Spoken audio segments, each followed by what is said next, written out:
This podcast is intended for adults only. We do not condone the use of any illegal substances, and anything we consume is for educational purposes only. Because, we should be afraid of a plant that grows from the ground. And, endocannabinoid system is, it's in your body and it produces cannabinoids. I mean, you know what? I'm going to stop because I'm going to rant. Just play the music, Mitch. I drove 6 states, never thought I'd be there right by my side, man. What a time it is to be alive. See, I'm charged up, feeling energized, building enterprise, move supersize. Y'all lecture like a side of fries. Whoa, false guys who you idolize. Yeah, go against us, I would not advise. We the highest in the room, just look up once and you can find us. Our song should have more plays, but we too, though they rewind us. All my talk is lined up every day. You're listening to the Canna Kuyas podcast, where we are cultivating conversations concerning cannabis, culture, and creativity. I'm one of your hosts. My name is Mitch Narito. And I am Erick Esteban. And first, I wanted to say sorry that we've been missing in action for a couple of weeks. Most of it is primarily because of me. Well, it's work, and I wouldn't be too hard on yourself. Because I was on tour. Yeah. So it was hard because it was the first time that I left the plants to my waterers. Or waterer. Marley ended up being, ironically, my daughter that's named after Bob Marley is the only one that took care of my plants while I was away. So yeah, Erick was on tour. He was doing the Banana Ketchup Festival. Mm-hmm. Shout out to New York. He did Laugh After Dark. The Comedy Fest of Laugh After Dark is the third one, yeah. And that was in Vegas. That was in Vegas, yeah. So it was hard for me to. I had my laptop with me, but I didn't have a mic with me. So I kind of wanted to record, but I also kind of wanted to just immerse myself in the festivals. Yeah, focus.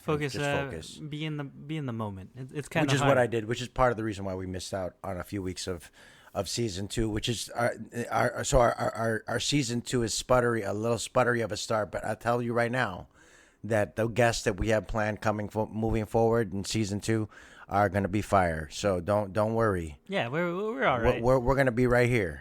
Life comes at you sometimes. Sometimes you got to deal with it. And also these plants, man. These plants, it's harvest time. It is harvest time. It's the most beautiful time of the year.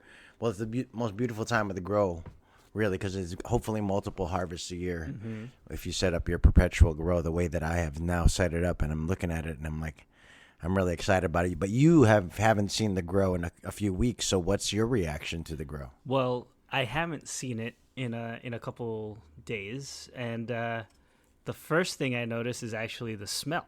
Right, like when you open up the tents, you get that dankiness, you get that whiff, and it's not like crazy strong. No, but it's definitely yep, that's marijuana.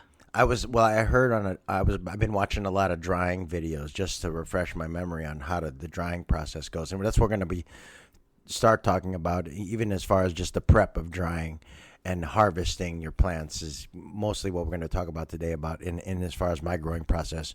But I was listening to this lady, Allison Justice, Dr. Allison Justice, and she studies a lot about the drying process and maintaining and retaining the terpenes. Mm-hmm. And she talks about, she had this line when she was talking to Mr. Growit about if you're smelling it in the air, then guess what? It's not on the plants.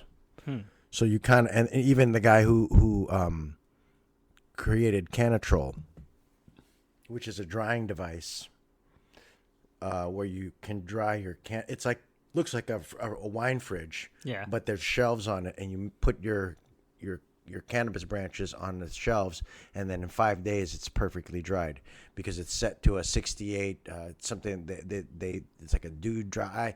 I can't explain it. I'm not a scientist. They got technology, but they have some copywritten and some patented technology behind this drying closet or drying fridge, if you will, that they call the Cannatrol. Mm-hmm. And I'm sold. I want to buy one.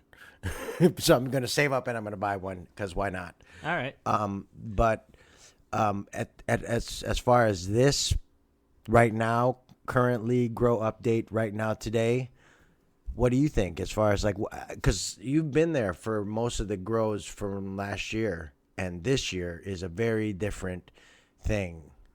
Yeah, like so on deck we have a couple different strains. We've got Jack Herrera, that's the strain that I picked out. That's the clone I picked out. We have DJ Short Blueberry, Jedi Cookies, and Strawberry Cough. And then you have some other stuff, but like I just started the Pineapple OG, which was the freebie autoflower seeds that I got from Humboldt Seed Company. And then I'm going to start some autoflowers within the next couple of weeks as well. But that's not something we need to talk about. In terms of but in terms of current strains, those are the current strains we're working on. And I want to ask you, because I've been looking at these plants every day for the past couple of weeks. So what do you think of the different strains so far? So the Jack is a monster. That thing is growing fast, and it's getting really big. Like the buds, donkey dicks. Yeah. See, Eric and I were talking about this. Like donkey dicks. He keeps calling donkey them that. Dicks. I was trying to ask him what an alternative. There's would another one. It's baby arms. Those are what the growers. Those are the two terms. Baby arms. I guess that's fine. That's better. It's not as donkey dicks are more potent, and that's because also the smell coming off them is a little nasty. So I feel like it's just donkey dicks fits. Smoking donkey dicks. We'll do a poll. You guys comment on the poll: donkey dicks or baby arms. Oh my god! Up to you. They're not great options. That's what Jack Herrera. Jack Herrera is schlonging, in the words of our former president. Schlonging beautiful. Schlonging beautiful donkey dicks up in the air. Oh my god! No, but I've never grown such big buds. I'm not gonna lie. I'm excited in what this Jack is gonna yield, because between the mother plant and then the two clones. In the 15-gallon pots, and then I've got the other 4 smaller clones that were in the 3-gallon pots in front, because there's no more room in there, and I've really jam-packed everything in there. I'm excited. Your vocabulary. I'm just saying. That's why I'm saying. Like, you're saying you're getting excited. I'm getting excited, and it's all packed up. Yeah, but whatever. And you're getting excited about donkey dicks. I'm extremely. I'm about orgasmic about these big ass donkey dicks that I'm going to harvest. That's why, like, out of context, like, this is not a good term. Well, they should listen to the whole podcast then, because just saying that is what I've never in my life. I've only been growing for 1.5 years, 2 years, and this is the best harvest I've ever had. And I feel like there's only one thing that's changed in my regimen. Well, I've changed a lot of things from last year to this year, I will say. Between letting the plants veg longer and growing them out bigger and more, more bushy, since I'm already, training them out. The bushier they're, the less Christmas tree-like, the more yield you're going to get, because the more tops you're going to have, right? Let me ask you this. Yes. Before we continue. Do you think that the plants are doing better now because they're getting more attention? Do you think you've maintained the same level of attention to the plants since you started? Or no, I've leave them the fuck alone. No. I pop in there in the morning, and if they need water, cool, and if not, I close it up and I leave them alone. So before you were checking on them more often? Way more often. I was staring at them. They were like my TV show. Oh, okay. So the environment in the tents was constantly changing. It was never constant. So you were opening. Because I was opening, closing, and always adjusting things. Being so fucking meticulous and micromanaging the plants, and I left them.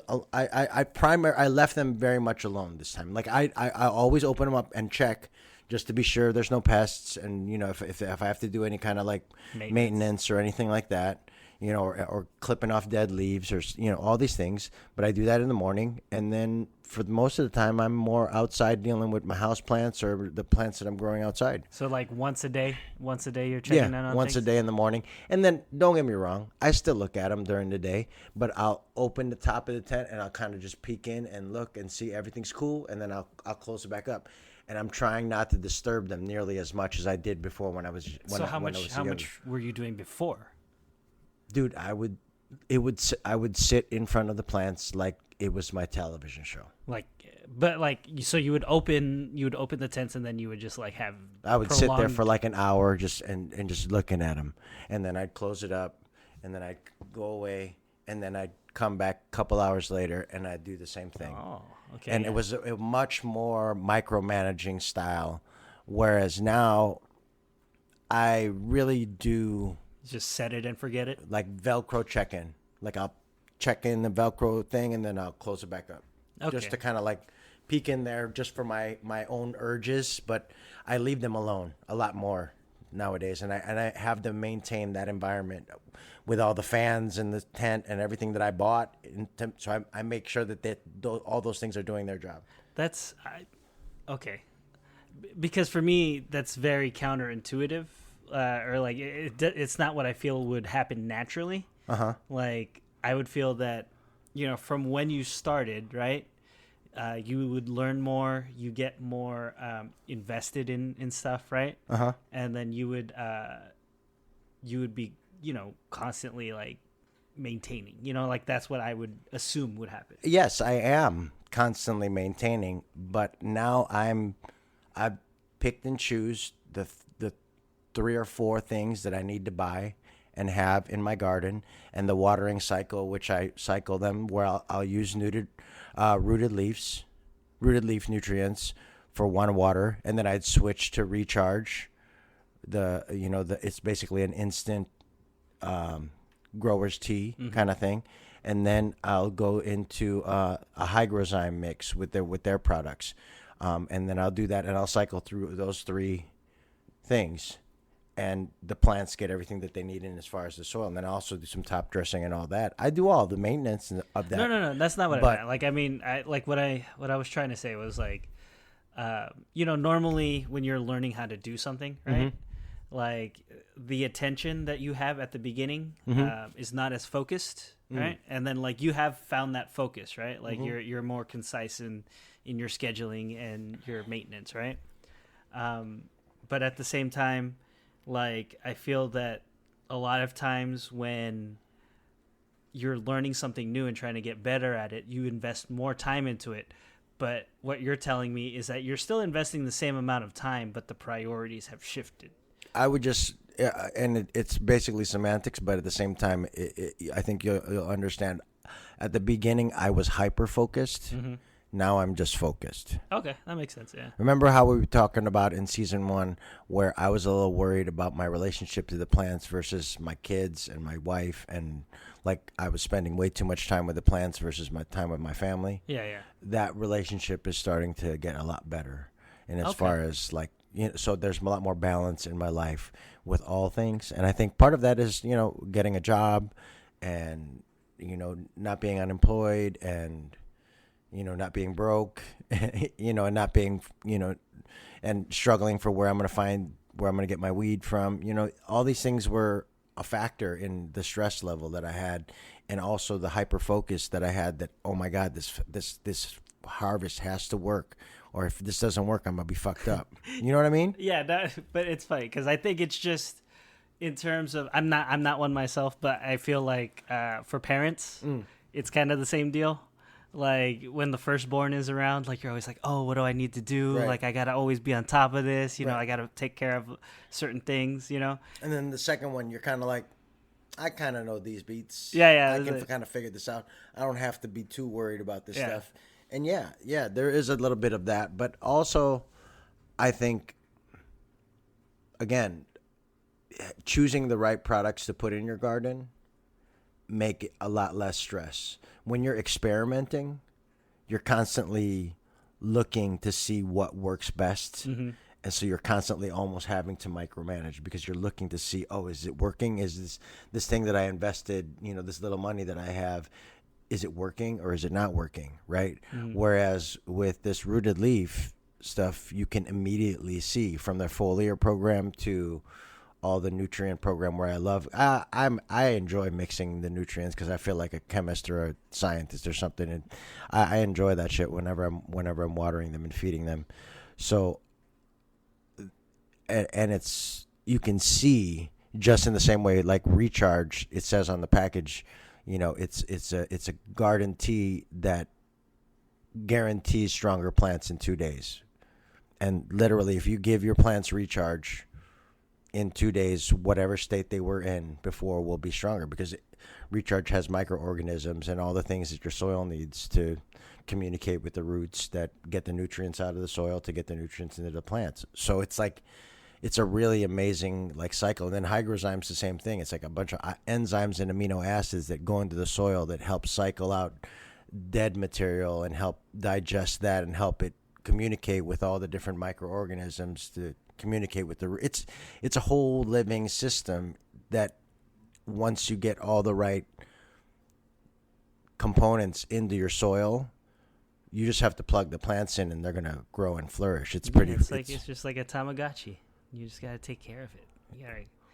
It's not like a Tamagotchi because you don't. If you don't take care of it, what because happens you don't cut a Tamagotchi down and smoke it at the end of a Tamagotchi. I mean, if you could, I'm pretty sure we would. Well, I mean, that's up to you if you want to smoke your Tamagotchi.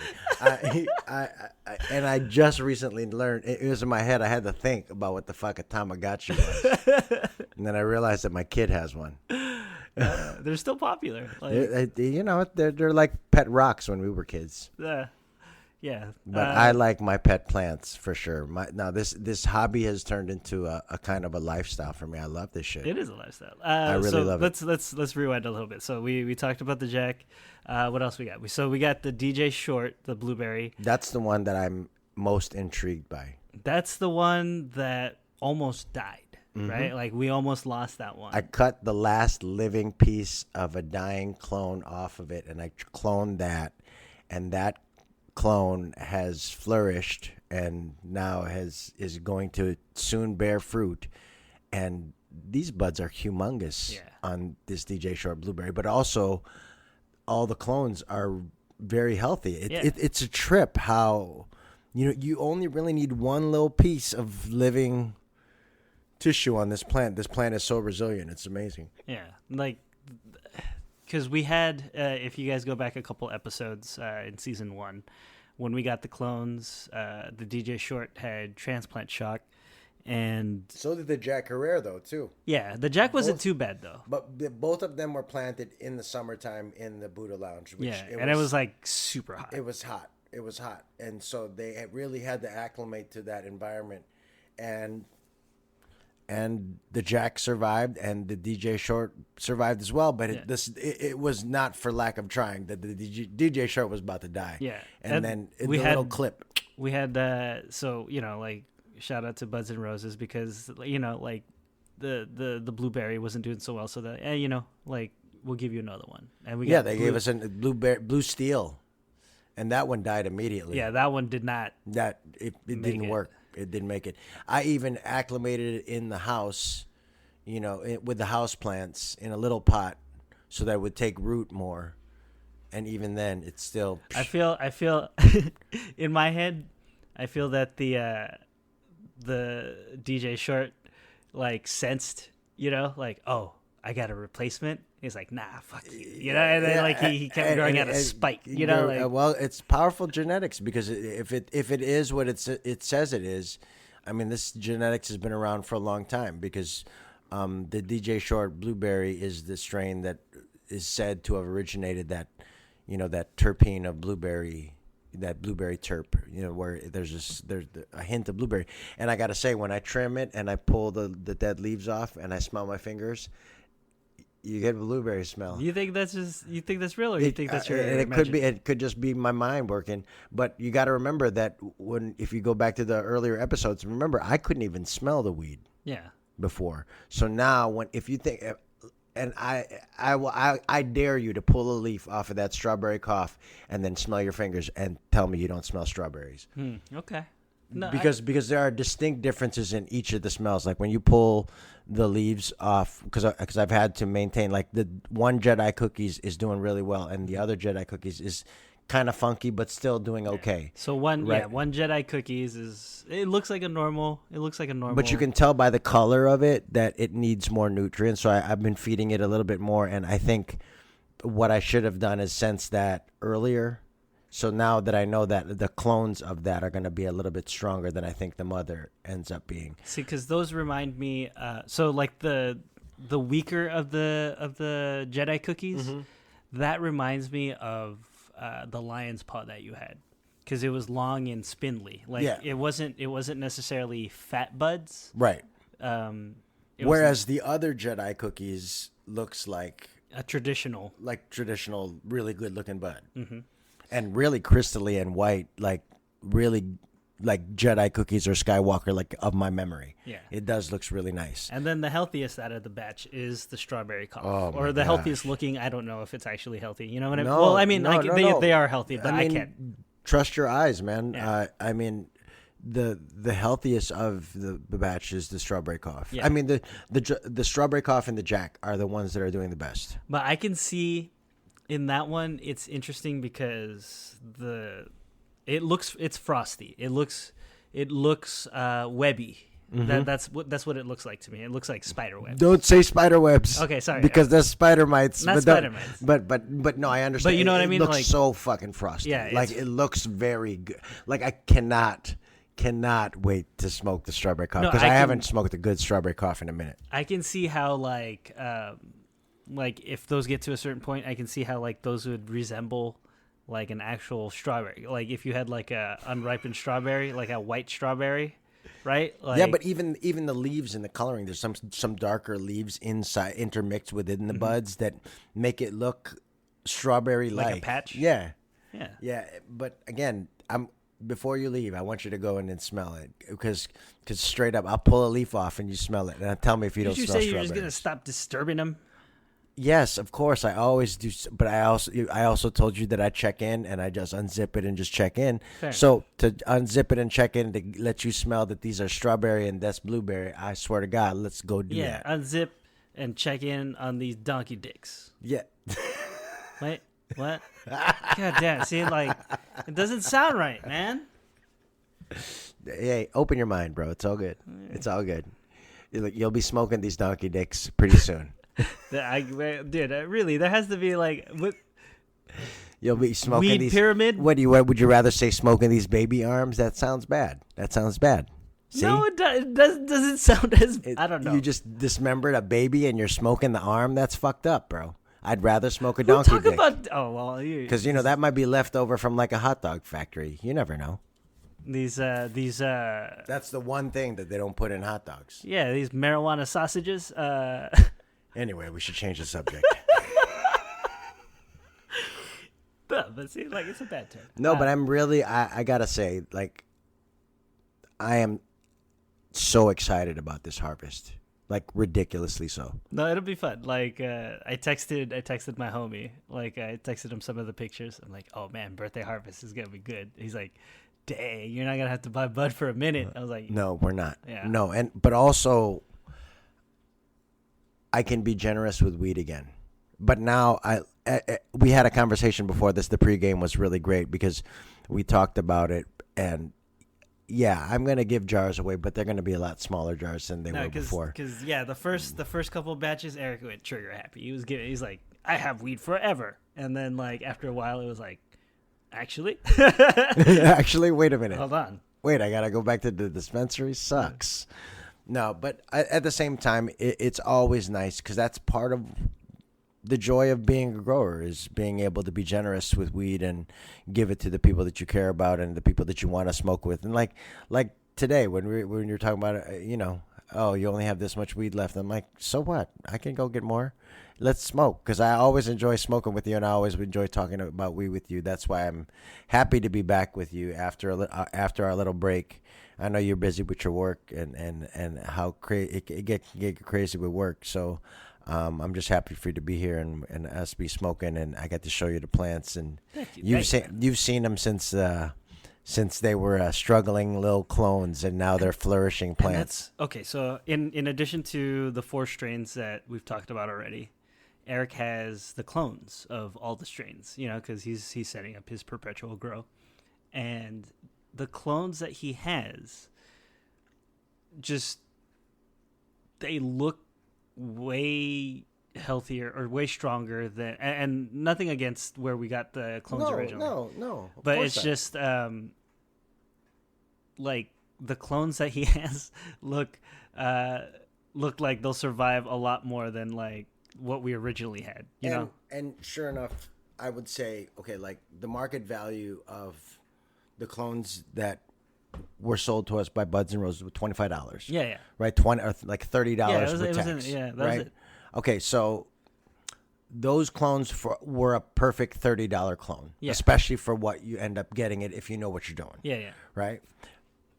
My clones, you'd probably want to sell those clones for like $100 a piece. Yeah, because those are already you could technically flip all those clones to flower already because they're pretty far along in veg. Mm-hmm. But for me now that I'll have time, and because time is our only luxury, right, in anything, but time, especially with growing, is the most important thing. And now that I'll have time and supply of weed, now I can veg these for longer once they get into bigger pots and veg them out, because you notice the difference in the jack. Yeah, right. Like the mother plant, the one that was vegged for it was originally planted June 15th. Yeah, so it's like 8 weeks. So it was. I take the first 2 weeks as like the clone or the seed is rooting and growing, whether it's a seedling stage and or rooting stage of the clone, right? So I don't really count that as the veg. So once I know it's taken root and there's a few nodes that it's growing and it's getting bigger, now I know it's in the veg cycle, right? So now it counts as veg. So by July and August, so 8 weeks full of veg, and that clone was a bush, right? Remember before I flipped it to flower, it was just all leaves, but it was a huge, wide, circular bush. It covered the whole circumference of the pot. Yeah. Right? It took it over. Versus the clones that were kind of just like growing a little bit on the side and a little bit, and those had been vegging for about 5 weeks. Yeah. So if I'd have let those go for another 3 weeks, the fact that they weren't timed properly was the reason why each one of them doesn't look like the big bush in there. But now I can time those clones that way so that they can all be round big bushes, and then we'll see what happens. Because I think this first round with rooted leaf and my regimen of watering with the different nutrients and all the different lines, and we'll give a shout out and tag all of them on Instagram so you can follow them and incorporate them into your grow, and also bring some of the representatives from a lot of these places onto the podcast. Always looking for your angle, Eric. Bro, I'm not. It's not even about that. It's really about acquiring more knowledge. Like in the case of Nick.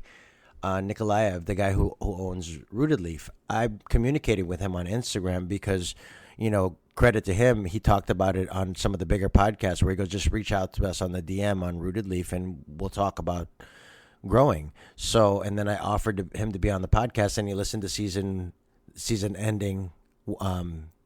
one ending episode 30 and episode 31, and then he was like, yeah, I'll be on the podcast because I like you guys.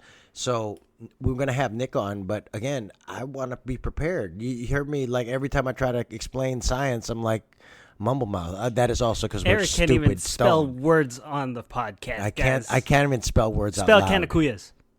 See, it's just you got like performance anxiety. It's just pressure. You got performance anxiety. I don't know. But anyway, speaking of which, you guys should follow us on Instagram at Canna Kuyas, because it's where I'm posting all the grow. Like you can see all the strains that we're talking about. You can see all the pictures and all the video, especially on the stories. Follow our stories because I'm always posting video of my morning check-in. Basically, every time I do a morning check-in of the plants, and especially now because one of these morning check-ins, I'll go live for the harvest, because I missed that in the years prior in season one. I didn't do that, but now I'll have it all set up. I'll have the lights on, and you'll be able to see me cut down the plants, at least one tent. And I'll go live, and so stay tuned on Instagram for that, because we'll go live and for the cut down. Eric has an OnlyFans. It's called Farmer Eric. I don't have a OnlyFans yet. Dude, you could get one. It doesn't have to be. Like, do I have to put like weed nugs in between my toes for guys? No, you don't. I mean, how much are they gonna pay you? I'm fine to do that if you want me to. No, but like I know that there are like NBA players and like tennis stars. Yeah, like, they have OnlyFans, but it's just, comedians do too. No, they were talking about it on Laugh After Dark Comedy Fest about marketing yourself, and they were talking about OnlyFans not being. Jay Washington, who just did our karaoke show. Shout out to our karaoke show, Karaoke All Stars. It's back, baby. At the Broadwater Theater every second Thursday. It's back. So if you're in LA, you can come and see Mitch and I live because you're always going to be on the lineup, and so will I, because it's an opportunity for us to perform and sing karaoke with our comedy friends. But it's also a time for a chance for you guys to come see us live in Los Angeles on stage. So if you like this podcast and you're in Los Angeles, come check us out at the Broadwater every second Thursday of the month for our karaoke comedy show, which is called Karaoke Comedy All Stars, where stand-up comedians do a set and then sing karaoke. So you want to come to that. That's definitely a show you'd want to be a part of. That was a good plug. That was. And then I just want to give a shout-out to one of the homies who bought a bunch of tickets for that show, Doug Zanger. If you're listening to this, thanks for purchasing tickets and supporting the cause. We appreciate you. Appreciate you, Doug. But next time, don't just buy tickets. Come buy a lot of tickets and bring all your homies and come to the show. I appreciate the support, but we'd rather see your face. So come to the show because that show is about the energy of the audience, and I love the energy of the audience during that show. When it's a good house and the comedians are rocking, I will rival that show on any show in Los Angeles. That's the best stand-up comedy show in Los Angeles when it's rocking. But that's neither here nor there. You guys can watch it if you want. If you're in Los Angeles, come see us. Anyhow, let's still talk about weed because that's just comedy. And yes, we cultivate conversations about comedy and weed and entertainment and all this stuff here at the Canna Kuyas. But we've been doing the grow update. And like I said, I'm really excited about this harvest because, like, for November 17th, to go back to comedy again, but for the final Ube World of the year, I'm guessing, November 17th, we will be flush with harvest. Mikey, if you're listening to this, a jar is coming soon to you. And Mikey gets one of them big jars still, no matter what. Mikey and you always get big jars. And it's going to be my birthday show. So if you're in San Diego or if you want to come down to San Diego, please come celebrate my birthday with me. You know, it feels good to have like a 5-minute plug session of shows that we have to do. I mean, it's nice because, you know, that was kind of the dream of this podcast, was to have the podcast, but then, you know, also branch out and start doing live performances and live comedy performances and live cannabis events. And we're doing that, and I think that's really a cool part of to even just see that progress in the podcast. It's really nice. Yeah, I know I appreciate it. It's undervalued in my opinion because I don't advertise as much as I should. I don't really push a lot of stuff on social media. No, but I don't either. But at the same time, if this is the content and this is the outlet that we have, I'm glad that we have it, man, and I'm excited for it because I see the likes and I see the people excited when I post the pictures on, you know, I mean, it's not a lot of likes, but it's a steady stream of consistent people, you know, and a consistent audience of people. And even I see all the downloads of the people who are downloading it all over. I mean, at this point, all over the world. Yes, it is. It's pretty cool and pretty awesome that there are some people all over the world listening to us and hopefully learning a little bit of cultivation tips about their own cannabis grows. And if not, you know, they're entertained and they like the sound of our voices. Yep.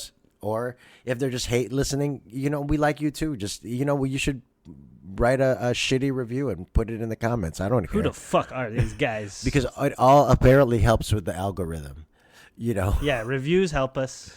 Reviews help all the time. But even bad reviews, I guess, kind of help. I don't know. No. 2 stars, baby. Come on, get it. Don't ask for 2-star reviews. No, but I would love for more people to review the podcast. But either way, I see the downloads. I see the people are listening, like I said, all over the world. And shout out to you wherever you're listening to this podcast. We really appreciate you listening to and downloading our podcast and sharing our story with you, with whoever you're sharing it with, and if you're just listening it for yourself. Thank you for listening. Let's end this episode with a marijuana question. Sure. All right. I can't ask you what you don't get munchies. No munchies. Okay. I don't get munchies. Edibles help me sleep better, but they don't make me high at all. I've been taking a lot of edibles lately. Yeah, because like they're not like the chocolatey or like. We sugar could talk ones. consumption for the end of the podcast. That's a good thing to do. Like I'm excited about the fact that I can buy a bag of minis, like like exhalants, good quality weed, and the bag of minis, the $20 eighths, are getting me through. I'll buy like 2 or 3 of those for the week, and a couple of J's, that's a couple pre-rolls, maybe a couple packs of baby Jeters, to smoke after work when I walk home. Here, this is our question then. What are you smoking on currently? Right now, we just smoked on Space Face, which is again another strain. I think it's a indica predominant hybrid from Exhalants. Sure. Yeah, and then I've been smoking a lot of baby Jeters. You're back on Jeters? Yeah, I'm back on them. I like them. Plus, there was a special at Off the Charts on Saturdays. The packs are only $20. See, that's fair because I've been straying away from pre-rolls, and because they're expensive. They get pricey because it's like $40 for a pack of 5. Right. That's ridiculous. I mean, they get you. But for 20, I'm down for that. I'm cool. Yeah, for that. That's fair. Yeah, like it always shifts too because like I love buying pre-rolls, like just because they're what I can share and they taste good. Yeah, like a lot of the baby Jeters. Sometimes I worry about how good they taste because I worry about the what's flavors. in it? Yeah. But I'm about 2 to 3 weeks away from not worrying about that ever again. Yeah. Because I probably won't go to the dispensary ever again because I'll figure out my supply so that I won't run out of my own supply. Not gonna give away jars anymore. Sorry, I guys. unfortunately break the rule of getting high on my own supply all the time. I think with weed it's fine. I think. Well, and the whole point of this was to. The whole point of this wasn't to just give away weed. The whole point of me growing my own weed was to have my own weed to smoke and not have to go to the dispensary. So that's part of it is also budgeting your harvest. That's also learning that. So I have to learn. I do still want to be generous, but at the same time I can't be so generous that I'm without weed for myself. True. Let's say I'm smoking right now. I'm still smoking the same weed I've been smoking for a while, because I found a good deal at the dispensary. I picked. Give a shout out to your dispensary. Which are they good people to shout out or no? They're fine. See, that's why I like Exhalants because it's like it's like Cheers. Where everybody knows your name. I just don't want to give people advertising for free when I ain't getting stuff fine. myself. I'm fine. Exhalants, you're fine. You're good. Yeah, I like Exhalants. Yeah, They're solid. They're good people. The dispensaries in my hood, like there's 2 that I go to, and I alternate depending on who has the better deal that week or whenever I pick up. Like, because the way I buy stuff, unless I'm going to unless I know I'm going out ahead of time, I want I'll buy like a bunch of flour for myself. And then, like, if I'm going out and I know I'm going to be social, I'll buy a couple packs of J's or something, right? But lately, I've been smoking this one brown. They're called Happy Flower, Happie. I think Hippie Happy Flower. Hippie Happy. Something like that. Okay. What? It was good. We tried it. I tried some before our podcast. Yeah, it was nice. I got Gastropop.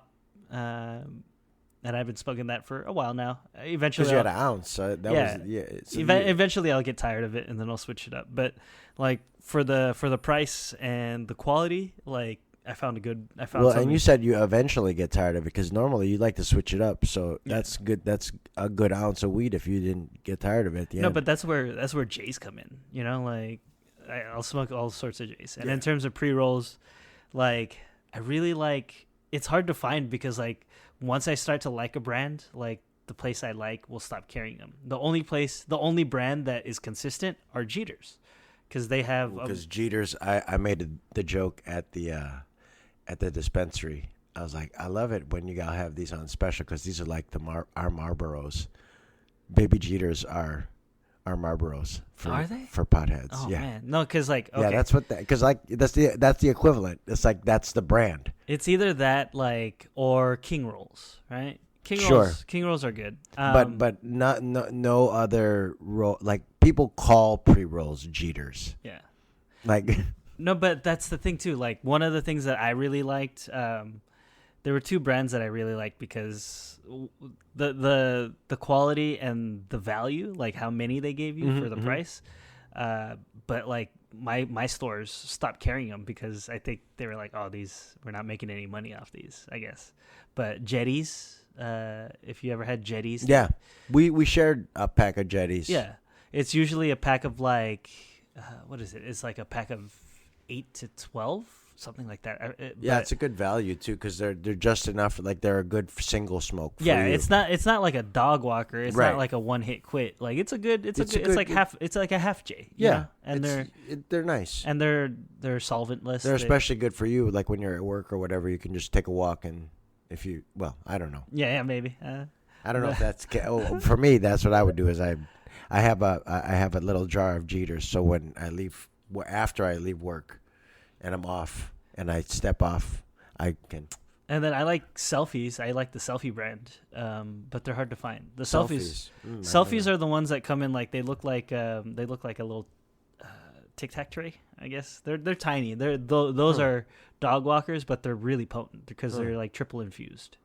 Nice. Yeah, I like infused joints. If they're pre-rolls, they're probably if I'm buying it, it's probably going to be infused. Like, but yeah, like because it's not worth it to me to buy just pre-rolls that are just regular flower because then I can just do that yourself. Yeah, do that myself. No, yeah. and that's one of the reasons. Oh my God! I totally forgot. I have to shout this guy out. Okay, and I have to tell this story. So I was at the Comedy Fest, and I bought a half ounce of Cam from off the charts for my trip, for my comedy trip. And man, I went through that because I was rolling big ass joints. Yeah. Right. So I went through that in San Francisco. I was almost out. I had like maybe 4 J's left. My first day of Vegas. Okay. And then I smoked those, and then by the first day of the festival, I was smoking my last J, and I was smoking with Charlie Wilson. Yeah. And I was like, damn, Charlie, this is my last joint. I gotta have to buy Vegas weed. And he was like, yep, these dispensaries are so damn expensive out here. And I was like, yep. And I'm smoking, and I'm passing the joint to Charlie. And then as if it was like a fucking weed angel, this dude, Alex, appeared with his backpack and his face tattoos, and he was like, yo, y'all need some weed? And homie pulled out these weed cigars. They were weeds. I have footage. I'll show you on the thing. These things were like this thick. They were like cigars covered in keef, a blunt wrap, a hemp blunt wrap covered in keef and thick ass weed. And the weed was all right. It was good, but the fact that it was thick ass, and I was like smoking it like a cigar. Yeah. And I swear to God, I bought like 4 of those from him. They were like $20 a piece, and I bought a bunch of them from him, and I just smoked those through the whole festival, and it was amazing. I want to figure out how to roll these big ass weed cigars because that's the way I want to smoke my weed, my own weed that I grow, because it was delightful. Oh, it was such a delightful, like I said, it was like a hemp wrapped blunt wrap, right, with a big glass tip. It's like a hash cigar hole. tip. Right? Yeah, it's like a hash hole. Yeah. Or yeah. And I'll show you the pictures when we're done podcasting, because it was amazing. And I'm like, these are the if I was to sell a pre-roll for the Canna Kuyas podcast, and this is my weed, because you know how I like to cover my joints with my keef, right? This is exactly the way I would do it, and I would sell that for like $20 to $50. or give them away to really good friends. Yeah. Because oh my God, that was I forgot about those weed cigars that I had in Vegas. Well, shout out to Alex with the face tattoos. Yeah, for man, hooking Eric up. He was my weed angel in Vegas. No, and then he gave me it was like an eighth, and 4 of those. He said they were $20 a piece, but then he only charged me $70. Yeah, he hooked you up then. And so I had an eighth and 4 of those. That's pretty good. So and it was great. It was wonderful. Thank oh my you, God. Weed Angel Alex with the Probably face maybe tattoos. that's why my set was so fire for the Comedy Fest, because of those goddamn weed cigars. Oh my God, I love those weed cigars so much. Nice. I'm going to repeat that. We're going to have those. You and I will roll one for you. I'm going to learn how to do it, and I'm going to figure it out. And I'm going to get some big ass glass tips, and we're going to have some jolly weed cigars for your birthday. Jolly weed cigar.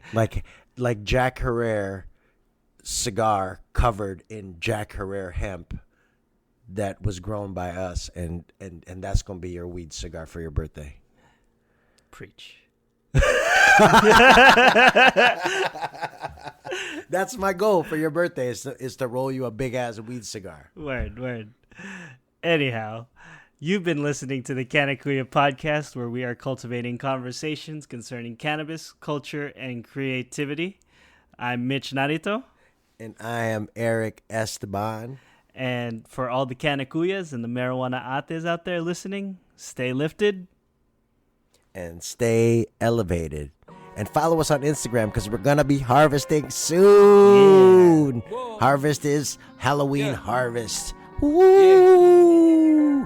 Stay tuned. All right, everyone. Thank you for listening. Yeah. Take it easy. I got my hoodie on, now peep the chest as human catalyst. Downtown Chula Vista, on 3rd Ave where I go cop some shit. Fuck a thief, so fuck zoomies. Yeah, they whack ass jack and shit. Yeah, I move too swift, so I'm striking silence. Fuck the violence, man, check my mileage, cause I got driving. First tour, I drove 6 states, never thought I'd be there right by my side, man. What a time it is to be alive. See, I'm charged up, feeling energized, building enterprise, move supersize.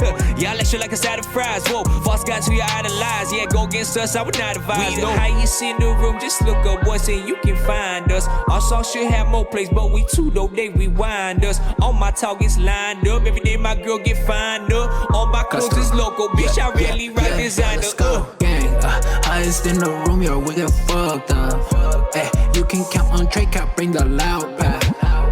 Get us in the stew and that's game over. Western Metal Building, that's a home run. Yeah, keep the up or leave the fuck a Folgers.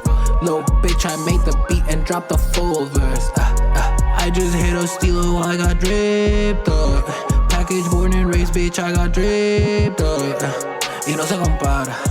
Yo estoy con mi pana, se llama Drake, fumando ganja. Estamos con Cali, fumando en Cali, yo sé que traen ganas. Ella me dice, papi, que terminamos la cama. Highest in the room, yeah, we get fucked up. You can count on Trey, can't bring the loud pack. Get us in the stew and that's game over.